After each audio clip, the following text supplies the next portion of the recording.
तो और क्या ध्यान रखना है कि ORD फंक्शन जो है उसमें अगर आप मल्टीपल करेक्टर लिख देते हैं तो it will show an error, वो नहीं लेगा। सिर्फ सिंगल करेक्टर ही लिख सकते हैं, करेक्टर कोई भी अल्फाबेट हो चाहे डिजिट्स हो चाहे कोई भी सिंबल हो, बस सिंगल वो कोट्स पे होना चाहिए, पेयर ऑफ कोट्स पे होना चाहिए और सिंगल होना चाहिए। कोट्स कोई भी हो सकते हैं, सिंगल कोट्स डबल कोट्स उससे कोई फर्क नहीं पड़ता है। तो आपने कौन कौन से फंक्शन, जैसे अगर देखा जाए तो पढ़ लिए, कोई नाम बताएगा कौन कौन से फंक्शन हमने अभी तक पढ़ लिए हैं? जैसे एक ORD है और एक CHR है, दो हो गए, ऐसे और कौन से फंक्शन पढ़े हैं हमने अभी तक? टर्न करना पड़ रहा है। क्षितिज याद है क्या? सर कोई भी फंक्शन का नाम बताओ, कोई और फंक्शन जो पढ़ा हमने अभी, जैसे ORD पढ़ा, CHR पढ़ा, ऐसे कोई और फंक्शन भी पढ़ा? इंट नहीं नहीं, इंट तो हाँ, इंट फंक्शन पढ़ा वहां पर कन्वर्जन में। और बताओ। अच्छा, और स्ट्रिंग। स्ट्रिंग तो नहीं, स्ट्रिंग तो डेटा टाइप था ना। फंक्शन समझ रहे हो, जो हम लिखें तो वो कुछ आंसर देते हैं हमें। वंश याद है कुछ ऐसा? सर सब एंड कौन सा? सब एंड नहीं, सेप और एंड तो वो तो नहीं, वो फंक्शन नहीं थे। फंक्शन जो था वो था प्रिंट। सेप और एंड तो उसके अंदर के आर्ग्यूमेंट कहलाते हैं। बहुत सारे फंक्शन पढ़े हैं आपने, प्रिंट पढ़ा, इनपुट पढ़ा, ID पढ़ा, टाइप पढ़ा, ये सब अभी पढ़े ही तो हैं। या तो आप ये नहीं समझ पा रहे कि इनको फंक्शन कहते हैं, या तो आप यही बात नहीं समझ पाए कि ये मैं पूछ रहा हूं तो उसमें आंसर किस चीज का देना है। ये सब बिल्ट इन सर फंक्शंस हैं। उसमें यही यही हो रहा डाउट, कौन सा फंक्शन है हाँ कौन सा हाँ, मैं समझ वो। गया, ठीक है। तो अभी के लिए, आगे इस बात चेंज जाएगी, अभी के लिए हम कोई भी चीज लिखते हैं और उसके बाद पैरेंथेसिस लगाते हैं इस तरह का। अभी के लिए, आगे बदल जाएगी बात। वो फंक्शंस हैं अभी सारे। तो आप देख लीजिए पीछे की तरफ जाते हैं तो एक तो ये ORD CHR, तो CHR तो दिख ही रहा है आपको। इसके पहले जाते हैं तो आपको ये दिखता है, ये ID। इसके और पीछे जाते हैं तो आपको ये फंक्शन मिलता है, टाइप। और लेन मैंने बताया था बट यहाँ लिखा नहीं है लेन, इसलिए मैं नहीं बोल रहा हूँ। इसके पहले आपने प्रिंट पढ़ा, इनपुट पढ़ा, ये सब फंक्शन तो थे आपके। स्लैश। हैं? स्लैश? स्लैश क्या है? वो तो करेक्टर है, एस्केप सीक्वेंस। ये स्लैश कह रहे हो ना? Yes sir. ये तो करेक्टर है इस पे, ये तो सिंगल कोट्स में, कोई भी चीज कोट्स में लिखी है और वो अकेली है, मतलब ऐसे प्लस का साइन लिखा है तो उसको आप करेक्टर बोल सकते हैं। मगर प्लस प्लस दो बार लिखा है तो फिर हम उसको स्ट्रिंग बोलते हैं। पाइथन में इसको भी स्ट्रिंग बोलते हैं, इसको भी स्ट्रिंग बोलते हैं। अगर स्पेशली जनरल लैंग्वेज में सिंगल कोई चीज लिखी है कोट्स में तो उसे करेक्टर बोला जाता है, और मल्टीपल है तो उसे स्ट्रिंग बोला जाता है। तो ये सब जो है फंक्शन है, ध्यान रखिए। प्रिंट फंक्शन जैसे पढ़ा आपने, इससे पहले कोई फंक्शन नहीं पढ़ा है क्योंकि तो थ्योरी चल रही थी। तो ये अब आपको ये याद रखना होगा कि कौन सा फंक्शन क्या करता है। ठीक है, दो बातें याद रखने की, कौन सा फंक्शन क्या करता है, पहली बात तो ये। और दो बातें और, कि किस फंक्शन को हम क्या भेजते हैं, किस टाइप की वैल्यू भेजते हैं, और वो किस टाइप की वैल्यू रिटर्न करता है। जैसे आपसे पूछा जाए कि ORD फंक्शन क्या करता है, तो डेफिनेशन है, it is used to find the ASCII of a character, जो सामने लिखा हुआ है। अब आपसे पूछा जाए हम इसको भेजते क्या है और ये हमको वापस क्या करता है, इसे बोलते हैं रिटर्न वैल्यू। तो हम ORD फंक्शन को क्या भेजते हैं, कोई बताएगा? Any character. एनी कैरेक्टर या सिंगल कैरेक्टर स्ट्रिंग बोल सकते हैं उसको। तो किस किस आप सोचा किस टाइप की वैल्यू भेजते हैं, आप कहेंगे स्ट्रिंग टाइप की। आपसे पूछा जाए कि वो किस टाइप की वैल्यू रिटर्न करता है, तान्या, ORD फंक्शन किस टाइप की वैल्यू रिटर्न करता है? न्यूमेरिक। न्यूमेरिक को क्या कहते हैं यहाँ पर पाइथन टर्मिनोलॉजी में, बताइए। पाइथन डेटा टाइप्स पढ़ लिया ना, डेटा टाइप्स टॉपिक पढ़ा था, सारे टाइप याद हैं तान्या? जितने डेटा टाइप्स पढ़े वो सब याद है कि नहीं? श्रेयांशी याद है? नहीं याद है? याद रखिए, सब लोग तुरंत पेज टर्न करने लगने के लिए, अच्छा हम ढूंढ ले फट से। 10 तो पूरी एक बुक साथ में रखते हैं, साथ में पढ़ता रहता है बुक से भी।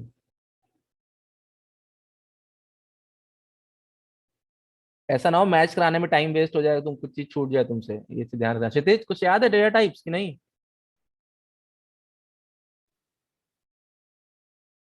नहीं याद है? वंश, डेटा टाइप्स याद है?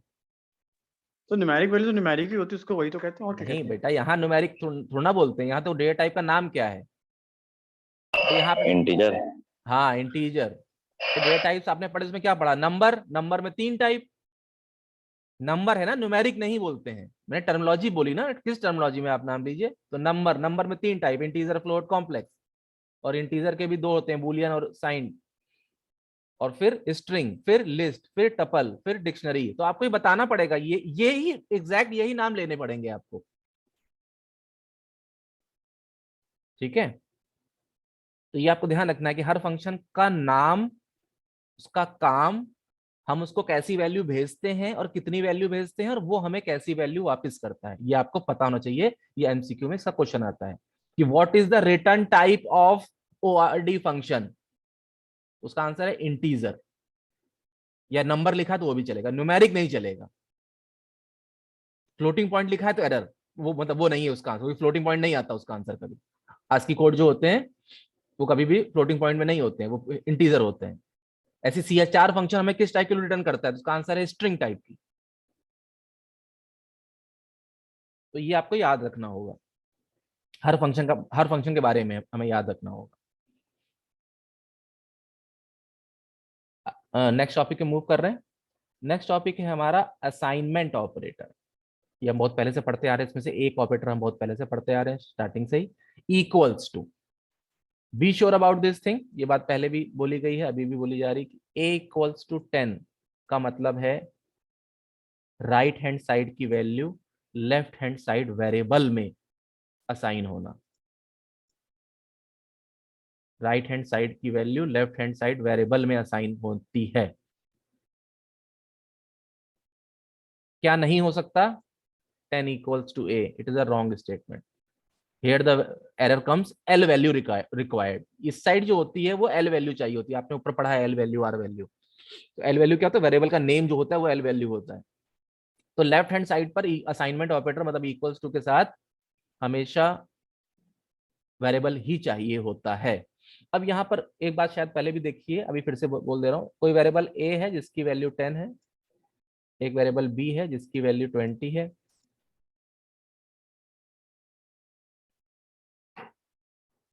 a इक्वल्स टू b अगर लिखा है, समर्थ, a इक्वल्स टू b लिखा है, तो क्या होगा और वैल्यूज क्या क्या होंगी a और b की इस स्टेटमेंट के बाद? समर्थ,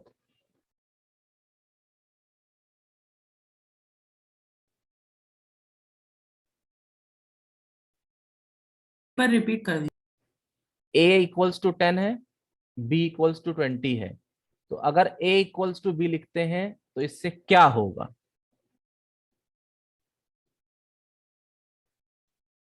सर बी की 10 हो जाएगी। और ए की 10। असाइनमेंट ऑपरेटर के बारे में क्या बोला मैंने अभी? तुमने वो चीज याद सुनी थी समर्थ? तो मैं शायद कनेक्ट नहीं हुआ थे अभी हम। अच्छा फिर से सुन लो, बोल दे रहा हूँ। अच्छा, a इक्वल्स टू 10 Yes. लिखने का क्या मतलब है समर्थ? a इक्वल्स टू 10 लिखने से क्या होगा? ए की वैल्यू है 10। a की वैल्यू 10 है कि a की वैल्यू 10 हो जाएगी? हम यहाँ क्या कर रहे हैं? a इक्वल्स टू 10 लिख के हम क्या कर रहे हैं समर्थ? स्टेटमेंट को डिफाइन कर सकते हो? ए की वैल्यू दे रहे हैं। a की वैल्यू दे रहे हैं, गुड।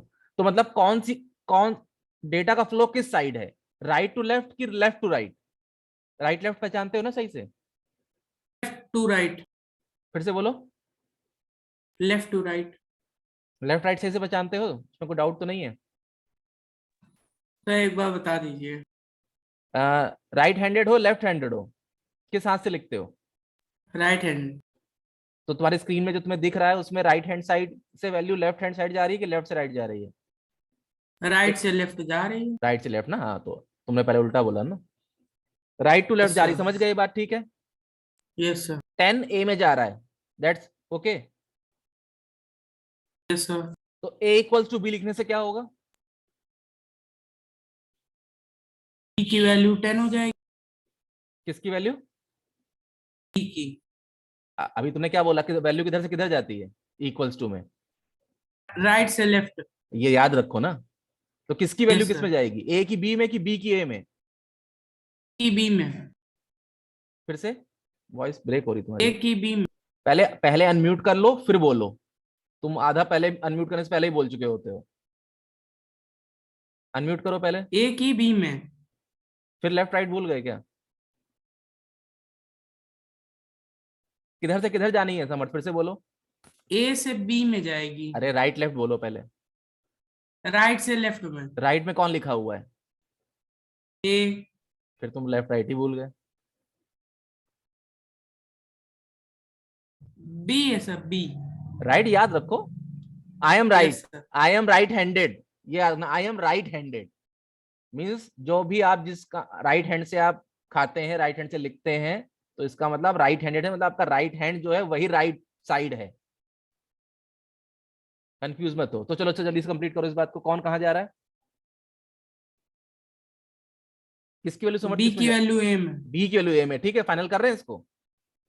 सर। तो कौन सी वैल्यू, किसकी वैल्यू किस में गई, कितनी वैल्यू कहाँ गई? 20 ए में गई। हाँ ये याद रखना, ठीक है। तो ए की वैल्यू कितनी हो गई? 20। अब एक बात यहाँ पर कभी कभी स्टूडेंट गलती कर देते हैं दर्श, जैसे बी की वैल्यू ए में गई, ए 20 हो गया, तो बी की वैल्यू कितनी रह गई? 20। कभी कभी स्टूडेंट्स को लगता है कि बी की वैल्यू ए में गई तो बी खाली हो गया, या वो सोचते हैं कि ए की वैल्यू बी में आ जाएगी, दोनों बदल जाएंगे। ऐसा मत सोचिए, सिंगल इक्वल्स टू में ऐसा नहीं होता। सिंगल इक्वल्स टू में सिर्फ राइट हैंड साइड की value left hand side variable में जाती है और उसके पास खुद भी रहती ही है, मतलब ये कॉपी पेस्ट जैसा है, कट पेस्ट नहीं है।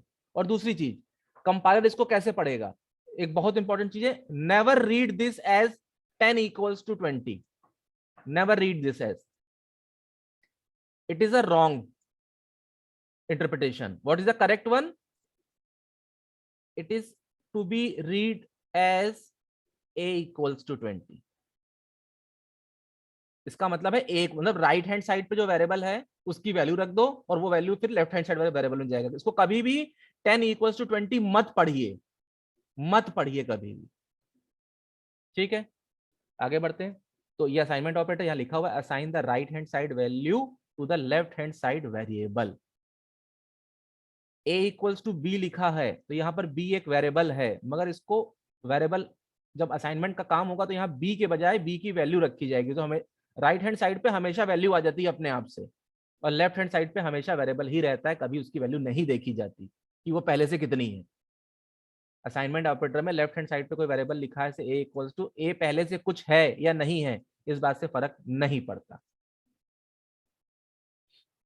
तो ये आपका हो गया असाइनमेंट ऑपरेटर का पहला ऑपरेटर। ये लिखा हुआ है a equals to 10, value 10 assigned to variable a, लिखा है या वेरिएबल a जाएगा, वेरिएबल a।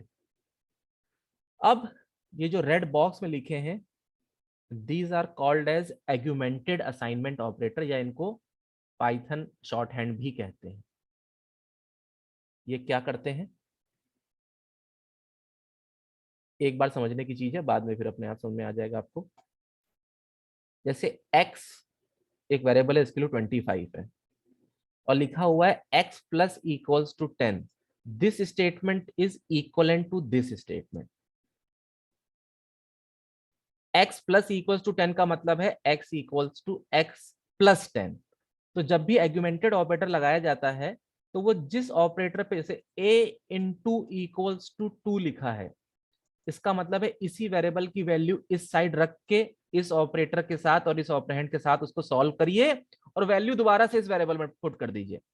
थोड़ा कंफ्यूजन हो सकता है हुआ हो, फिर से बोल रहा हूं, a इंटू इक्वल्स टू 2 और a की वैल्यू पहले से 7 है, इसका मतलब है a की जो वैल्यू है उसको इस वेरिएबल के साथ मल्टीप्लाई करके इसी वेरिएबल में असाइन कर दीजिए।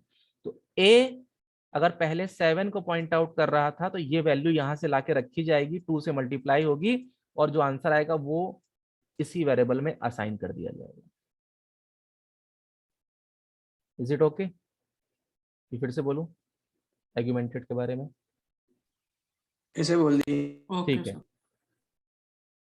n इक्वल्स टू 4 है पहले से और लिखा गया n माइनस इक्वल्स टू 1, इसका मतलब है it will be treated as n equals to n minus 1. n की वैल्यू कितनी है 4. 4 minus 1 कितना हुआ 3. मतलब ये 3 इसी n में असाइन कर दो. मतलब वेरिएबल से वैल्यू लेके उसमें कुछ कैलकुलेशन करके उसी वेरिएबल में वापस डाल दो. इसे बोलते हैं वेरिएबल अपडेट करना भी कहते हैं. वेरिएबल को अपडेट करना. वेरिएबल की वैल्यू अपडेट हो गई मतलब उसी से लेके, जैसे यहां लिखा हुआ है b equals to a into 2. इसको आर्ग्यूमेंटेड में नहीं बदल सकते आप. इसको आप आर्ग्यूमेंटेड में नहीं बदल सकते. क्यों? क्योंकि यहां पर वेरिएबल अलग है, यहां पर अलग है. तो यहां a की जो भी वैल्यू है वो 2 से मल्टीप्लाई होगी और b में असाइन हो जाएगी. मगर x इक्वल्स टू 25 है और x प्लस इक्वल्स टू 10 लिखा है. इसका मतलब ये है कि x की पुरानी वैल्यू रखो जो कि 25 है, उसमें प्लस 10 करो, आंसर आया 35. इस 35 को वापस इस x में असाइन कर दो. तो जब भी कभी किसी वेरिएबल से वैल्यू लेके उसी वेरिएबल में दोबारा से असाइन करनी हो, उसमें कुछ कैलकुलेशन करके, तो उसको आर्ग्यूमेंटेड फॉर्म में लिखा जा सकता है.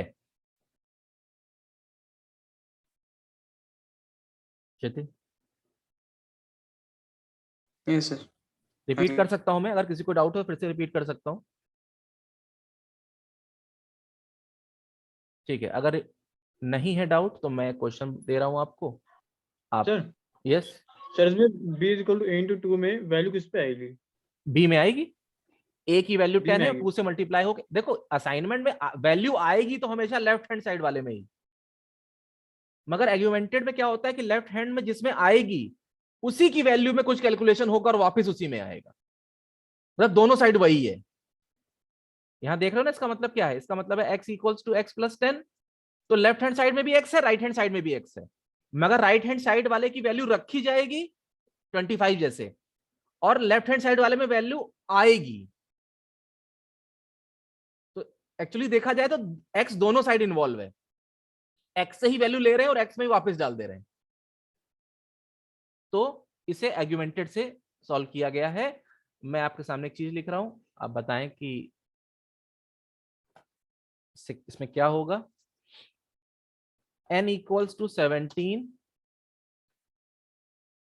n mod 3 n mod equals to 3 print n. आप सोच लीजिए, जिससे पूछूं वो बताएगा. आप अपने हिसाब से कैलकुलेट कर लीजिए. n की वैल्यू हमें बतानी है. आप कैलकुलेशन कर लीजिए. मॉड, इसमें आपको ये भी याद होना चाहिए कि मॉड करता क्या है.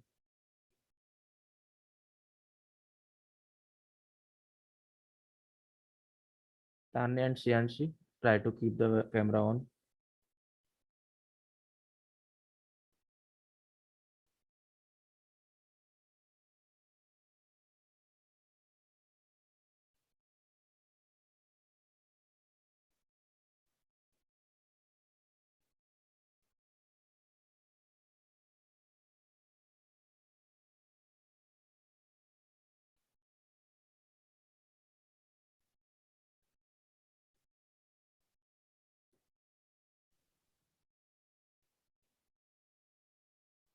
ठीक है शियांशी, अपना आंसर बताइए. 2. 2. क्षितिज.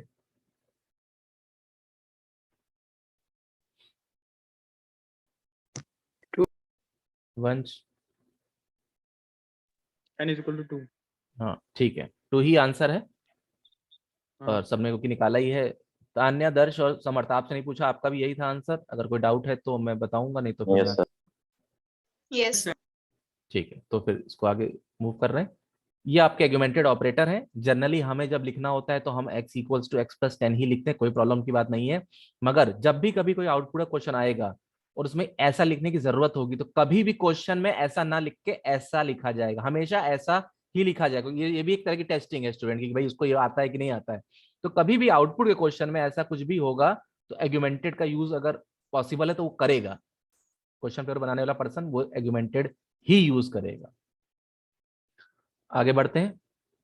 फिर कुछ अगली कैटेगरी में आ जाते हैं, that is called logical operator. Why the logical? Because जैसे कि मॉड है या कोई भी ऑपरेटर है, मॉड है या लेस देन है, तो उसका आंसर निकालने का तरीका एक एक ही है, मतलब कोई लॉजिक नहीं है, बस चेक करता है ये इससे छोटा है तो आंसर ट्रू, नहीं तो फॉल्स। ये क्या करता है, सीधे कैलकुलेशन कर देता है और आंसर निकाल देता है। लॉजिकल ऑपरेटर वो है जो कि वैल्यू देख के डिसाइड करते हैं कि ऐसा है तो ये करो और ऐसा नहीं है तो वो करो, कुछ ऐसी तरह की लॉजिक है इनमें। और लॉजिकल ऑपरेटर बहुत इजी है समझना अगर आप उसको इंग्लिश लैंग्वेज से रिलेट कर लें। तो सबसे पहला ऑपरेटर है एंड। करता क्या है, यूज टू ज्वाइन टू और मोर कंडीशन। टू कंडीशन का मतलब क्या है, जिसमें रिलेशनल ऑपरेटर लगे या कोई भी ऐसी चीज जो आंसर ट्रू फॉल्स में देती हो, दैट इज कॉल्ड कंडीशन। दो कंडीशंस को ज्वाइन करने के काम आता है और ट्रू रिटर्न करता है अगर सारी की सारी कंडीशन ट्रू है। इसी के साथ एक और है, समझा रहा हूं मैं भी, पहले एक ओवरव्यू टाइप का दे दूं फिर आपको डिटेल में बता रहा हूं। और है वो कहता है कि दो कंडीशन को ज्वाइन करो और दोनों में से एटलीस्ट एक कंडीशन ट्रू होगी तो आंसर ट्रू आ जाएगा। अगला नॉट है, ये कहता है जो भी ये कंडीशन के रिजल्ट को रिवर्स कर देता है। ये ओवरव्यू है। अब मेरी बात सुनिएगा कि कैसे आप इसको याद रख सकते हैं और कैसे समझ सकते हैं। इसमें राइट हैंड साइड में भी कुछ लिखा हुआ है बट उसको अभी नहीं पढ़ना, उसको अभी मैं नेक्स्ट क्लास में बताऊंगा या और थोड़ा बाद में बताऊंगा। आप ऐसे समझिए कि एग्जामिनेशन हॉल में एंट्री के लिए आपके पास आपको एक रूल बताया गया, मतलब कंडीशंस बताई गई। कंडीशन है bring a red pen and bring a black pen. Condition सुन ली सबने, bring a red pen and bring a black pen. एक जगह बोला गया, एक बात बोली गई है, एक जगह कहीं और एग्जाम है वहां पर बोला गया है कि ब्रिंग अ रेड पेन और bring a black pen. Sentence सबने सुन लिए, दोनों में क्या डिफरेंस है दर्श, दोनों में क्या डिफरेंस है? सर एक जगह पे ब्लैक पेन रेड पेन दोनों लेके आने हैं और एक जगह पे ब्लैक या फिर रेड में से एक एक, लेके कोई आना भी है। एक, बस यही एंड और है, यही एंड और ऑपरेटर भी है। एंड ऑपरेटर कहता है कि दो कंडीशन लिखी जाएंगी, जब दोनों सही होंगी तब आंसर ट्रू आएगा। और कहता है कि दो कंडीशन लिखी जाएंगी, एक भी ट्रू आ गया तो ठीक है मैं उसको ट्रू मान लूंगा। अभी एग्जांपल भी समझा दे रहे हैं। एक बात और कि अगर कहीं बोला गया नॉट ब्रिंग अ पेन, समर्थ, इसका क्या मतलब है? Not bring a pen,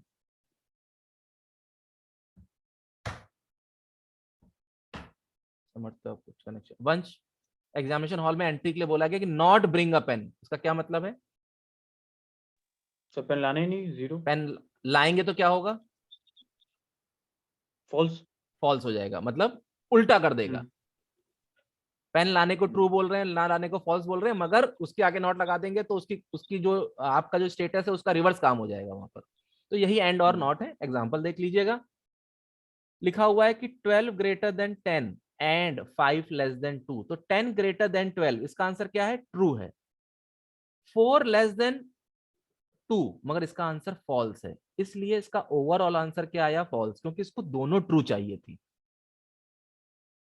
is it okay? पहला एग्जांपल ठीक है सबके लिए। अगला देखिए, 10 greater than 15, answer is true. And 7 less than 12, this is also true. तो true and true, answer will be true.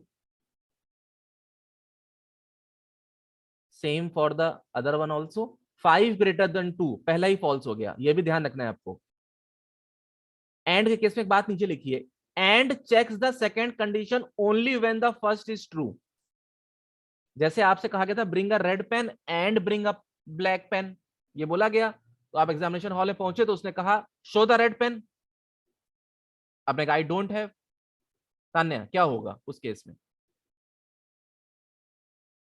He will not ask for the another pen Yes, it because will the not condition. ask for the other one because you have not fulfilled the first condition. So there is no use to check the second one, and you will not get the entry in the examination hall. That means overall entry will be false. That's the same thing it is saying कि second condition check करने की जरूरत तभी पड़ेगी जब पहली true है। जैसे यहां पर फॉल्स आ गया इसका आंसर, तो बस फॉल्स, सीधे सीधे फॉल्स आंसर, ये नहीं, इससे कोई मतलब ही नहीं है उसको। ठीक है, ये एंड के साथ है, एक बार देख लीजिए चाहे तो आप।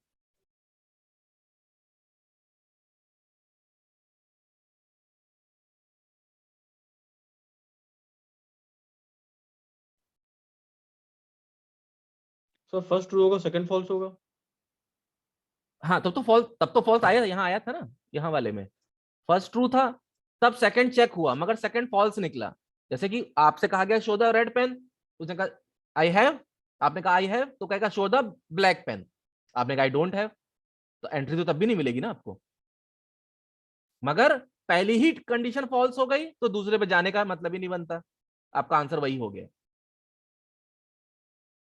सब लोग सोच लीजिए इस बारे में, कोई डाउट है अगर किसी का तो बताइए।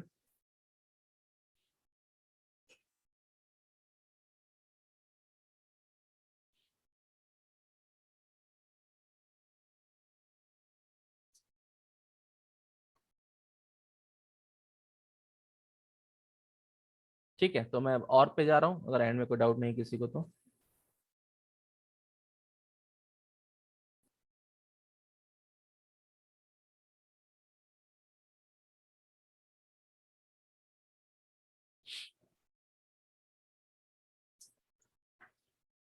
और क्या कहता है, मतलब आपको समझ में आएगी योगी बात वैसे तो, कि दो कंडीशन है, दोनों में से एक भी ट्रू हो गई तो आंसर ट्रू आ जाएगा। मगर इस केस में क्या है कि अगर जैसे आपसे कहा गया ब्रिंग अ रेड पेन और ब्रिंग अ ब्लैक पेन, तो उसमें अगर आप से कहा जाए कि शो द रेड पेन और आपने कहा सी आई हैव, तो आपसे ब्लैक पेन नहीं मांगा जाएगा। मतलब और के केस में अगर पहली कंडीशन फॉल्स है तभी वो सेकंड कंडीशन चेक करेगा, नहीं तो अगर पहली वाली ट्रू मिल गई तो अगली वाली चेक करने का मतलब ही नहीं बनता, क्योंकि उसको एटलीस्ट एक चाहिए, एटलीस्ट एक ट्रू चाहिए और पहली ही ट्रू है, तो सेकंड ट्रू हो या फॉल्स उसका क्या फर्क पड़ता है, आंसर तो ट्रू हो ही जाएगा। सो यहाँ देख लीजिए एग्जाम्पल, 12 ग्रेटर देन 10 और 5 लेस देन 2, तो 12 ग्रेटर देन 10 ये बात ट्रू है, बस आंसर ट्रू आ गया। 20 ग्रेटर देन 15, आंसर ट्रू आ गया, तो आंसर ट्रू। अब सेकंड वाली ट्रू है फॉल्स है, हालांकि है तो फॉल्स, यहाँ पर फॉल्स है यहाँ पर ट्रू है, मगर इससे फर्क नहीं पड़ता, वो तो ट्रू आ ही जाना है उसका। 2 ग्रेटर देन 5, ये बात फॉल्स है, अब फॉल्स है इसलिए सेकंड वाली चेक होगी, और सेकंड वाली भी कोइंसिडेंटली फॉल्स निकली, इसलिए उसका ओवरऑल आंसर फॉल्स है। आपको मल्टीपल कंडीशन चेक करनी है, आप चेक कर सकते हैं, और लगाते जाइए या एंड लगाते जाइए, कंडीशन चेक करते जाइए,